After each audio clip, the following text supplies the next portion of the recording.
Hello, creative ones. It's Michelle here with Mixed Media Art, and I'm so excited that you've come back for our next gel printing fundamentals episode. So we've talked about what the fuss is about gel plating. We've talked about the gel plates and the paint. So today we're going to talk about our next most important thing is what paper do I use for gel printing? So there are so many different substrates, and sometimes it can really feel overwhelming. But here at Mixed Media Art, we aim to keep it really simple. So we'll talk about some of the pages that I use, some of the papers, some of the things you can start with, and then some of the things you can experiment with. So let's jump in. Okay, so when we get started with gel printing, we really want to consider we go through a fair bit of paper. So I would certainly suggest that you have a whole heap of copy paper on hand. Now I like to use a fairly decent quality, so at least 80 GSM, if not 90 GSM, but we're going to go through a heap of it and we're going to go through it pretty fast. So what I want to make sure that you know is that you start off with something that you're happy to burn through, to waste, to use, so that you will start getting the hang of things. So a whole heap of simple A4 copy paper is a great place to start while we're just getting the hang of things. But of course, this is mixed media. We can really use anything. So while a nice, smooth, slightly thicker paper is a really good place to start, of course, we could use craft paper. We could use something a bit thicker. So this is like a 180, 200 GSM mixed media paper.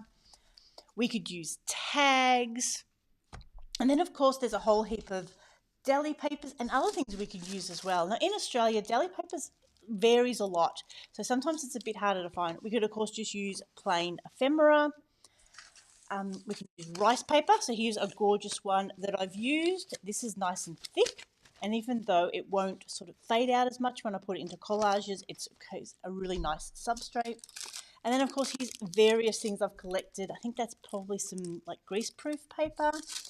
This is some more deli paper and some others here as well. So certainly, once you've got the hang of things and you're starting to think more about what you want to do with your prints, that will really inform what sort of papers you use.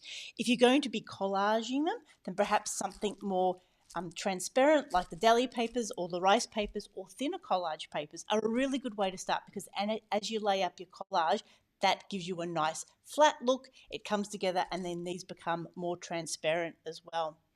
Now, of course, if you're looking at doing more book pages, then you want something with a little bit more robustness. It might be ephemera. You want it to be able to, be tough enough to stand up to the use if you're using it as a junk journal. But then also you don't want it so thick that it's really hard to fold. So you just want to consider that. But then if you're taking it to the next level and looking at creating a print that you could frame straight away, then you might want to consider something a bit thicker, so something in excess of 200 to 300 GSM. You might then want to consider whether it's a cold press or a hot press, or even something that's got a lot more sort of rag to it, so more of a fabric based rather than paper. And of course you can definitely put it onto fabric as well. Again, we just want to think if it's got quite a bit of a texture in it, that's going to change what the result looks like. So here, because we've used smooth papers, we know we've got quite a smooth result. As we move on to canvas and fabric, when it has that little bit of a texture in it, that will give us a slightly different result. But certainly, as anything with mixed media and gel printing, experiment. Take your time, have a few different things handy, but certainly have a lot of it and then get ready to go. So hopefully that answers your questions about what sort of paper I need to use for gel printing.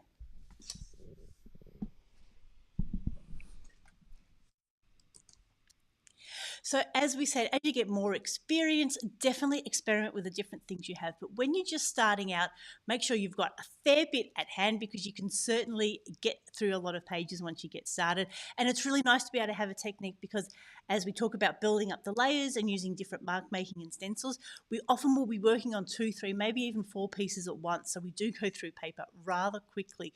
So certainly grab a whole heap of decent paper. If it is too thin, it may get stuck on the gel plate.